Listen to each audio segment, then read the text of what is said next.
오늘 함께 묵상하실 말씀은 출애굽기 3장 10절 말씀입니다. 이제 내가 너를 바로에게 보내어 너에게 내 백성이 이스라엘 자손을 애굽에서 인도하여 내게 하리라. 아멘. 모세는 태어나면서부터 아주 귀한 그런 사람이었습니다. 이 바로 왕이 태어나는 모든 남자아이를 죽이라 명하셔서 그 가운데 살아남은 아주 귀한 이스라엘 히브리족의 남자아이였습니다. 또한 그는 바로의 딸이 아들 삼았기 때문에 이집트에서도 남부러울 것이 없는 왕가의 집안의 사람이었습니다. 모세는 친엄마의 품에서 친엄마를 유모로 삼아 친엄마의 돌봄과 사랑을 받고 바로왕의 딸의 그 왕의 위치에서 또 누리며 교육을 받는 정말 행운을 타고난 것 같은 그런 사람으로 자라났습니다. 이런 모세의 완벽해 보이고 부유해 보이는 이런 환경은 모세의 그 생각을 교만하게 만들어 갔습니다. 우리도 그렇습니다. 우리가 성공을 맛보고 또 직장 안에서 나름 인정을 받고 우리 삶이 내 마음대로 사라질 때가 있습니다. 그리고 특히 사업이 좀 잘 되기 시작하면 내가 생각하는 대로 내가 뜻하는 대로 모든 게 다 이루어질 것 같은 그런 생각을 하게 됩니다. 그렇게 교만의 자리에 오르면 하나님을 의지하는 것보다 내가 결정하고 내가 판단하는 것이 마치 더 능력 있는 것처럼 그렇게 느껴지는 그런 교만의 자리에 빠지게 되는 것입니다.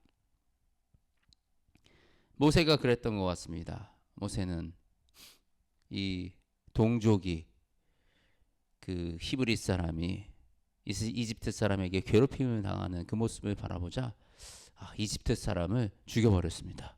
때려가지고 내가 동족을 위해서 나의 히브리 동족들을 위해서 내가 영웅처럼 나서고 싶었고 또 그 자리에서 내 분을 참지 못해서 폭력을 행사했고 그로 인해서 한 사람의 생명을 앗아가는 그런 일을 거두게 되었습니다. 그러고 나서 또 다음 날 아무 일도 없다는 듯이 나갔습니다.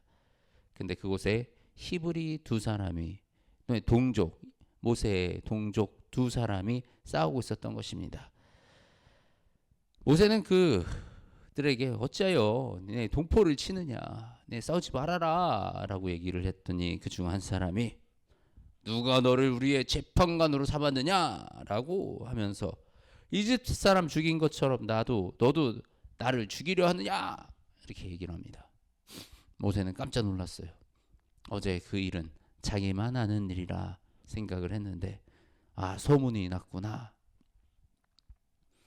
그곳에서 모세는 왕가의 자녀로서 아주 누릴 수 있는 모든 걸 누렸지만 이렇게 사고를 치고 나니 바로 왕이 모세를 죽이려고 했습니다. 모세는 한순간 모든 것을 다 잃어버리게 되었습니다. 우리는 모든 것이 풍족하고 평안한 상태에 있으면 복을 받았다고 생각을 합니다. 그런데 모세가 그런 복받은 자리에서 한순간에 도망자의 신세가 되어버렸습니다. 그것은 바로 모세의 그 교만한 마음이 모세를 그렇게 만들어 갔던 것입니다. 우리가 우리 삶 속에서 복을 누릴 때 하나님이 우리한테 복을 주실 때 우리는 더 엎드리고 더 낮아져야 합니다. 그렇게 하나님의 음성을 듣기 위해서 노력해야 되고 하나님의 뜻을 구하며 하나님께 물으며 우리가 그 삶을 살아 나아가야 합니다. 그런데 그때 우리의 삶을 망치는 대부분의 이유가 바로 이 교만에 있습니다. 모세는 그렇게 도망을 가서 40년 동안 광야 생활을 하게 됩니다. 그리고 하나님이 모세가 80살이 되었을 때 40년을 광야에서 지냈을 때 모세가 아무런 능력이 없는 것처럼 이제는 더 이상 힘도 없고 늙어서 힘도 없는 그때 하나님은 모세에게 지금 명령을 하시며 사명을 불어넣고 계시는 것입니다. 하나님은 우리 이스라엘 백성들도 광야에서 훈련을 시키셨습니다. 광야, 이 모세에게 40년의 이 광야 생활, 그리고 이스라엘 백성들의 이 40년의 광야의 생활은 하나님의 형벌같이 느껴지는 그 시간이지만 광야는 우리를 깨워서 다시 하나님이 우리를 사용하기 위하여 우리를 다시 세우시기 위하여 사용하시는 그 땅이 바로 광야의 땅인 것입니다. 그리고 그 광야에서 우리 안에 거칠게 자리 잡고 있는 나의 자아들, 나의 생각들, 나의 교만들을 하나님은 다스리십니다. 우리가 자신감이 있는 것은 좋은 것입니다. 그런데 그게 자신감을 넘어서 그것이 교만이 되고, 그러면 이 교만을 통해서 우리는 하나님을 바라보는 것을 이 교만이 가로막아 버리는 그 역할을 하게 되는 것입니다.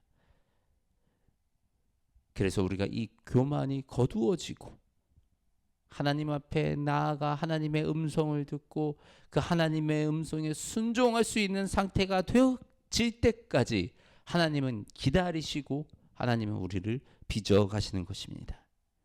하나님이 쓰시는 사람들은 이 광야를 지나지 않으면 안 되는 이유가 바로 이것에 있는 것입니다. 광야 속에 있다고, 지금 광야의 길을 걷고 있다고 불만 속에 있으십니까? 지금 광야에 있다면 더 눈을 들어서 하나님을 바라보시기 원합니다. 그리고 그 광야에서 지금 나의 모든 교만과 나의 생각과 나의 자아를 다스리기 원하시는 하나님을 만나시기 원합니다. 그렇게 우리가 하나님께 순종할 때, 순종할 준비가 되어 있을 때, 하나님께 나아갈 준비가 되어 있을 때 하나님은 그때 우리를 사용하시는 것입니다. 우리가 아버지의 크신 뜻을 다 이해할 수 없으나 하나님은 선하신 분이시고 반드시 우리를 주의 백성으로 부르시고 이끌어 가시는 그 분이신 줄을 신뢰하시기 바랍니다. 기도하시겠습니다.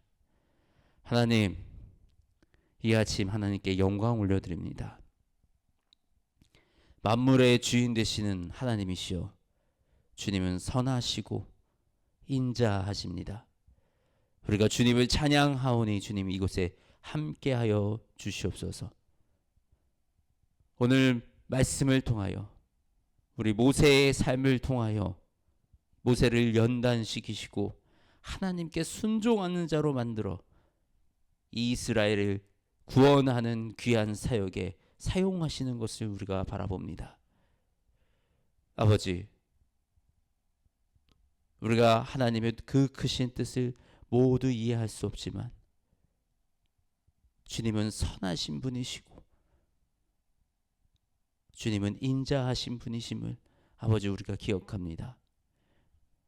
아버지, 우리의 이 광야와 같은 삶 속에서 주님 선한 빛을 드러내시어서 우리가 이 시간을 견뎌낼 수 있도록 함께하여 주시며 이 시간을 통하여 우리를 주님의 사람으로 만들어 주시옵소서.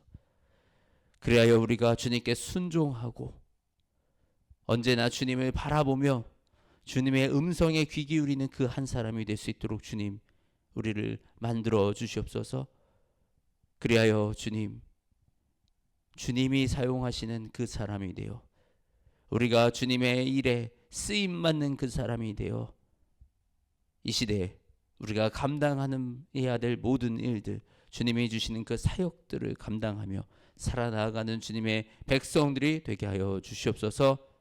오늘도 주님의 그 인도하심에, 주님의 그 이끄심에 귀 기울이고 순종하며 나아가기 원합니다. 주님 우리와 함께하여 주시옵소서. 우리 주 예수님의 이름으로 기도드립니다. 아멘.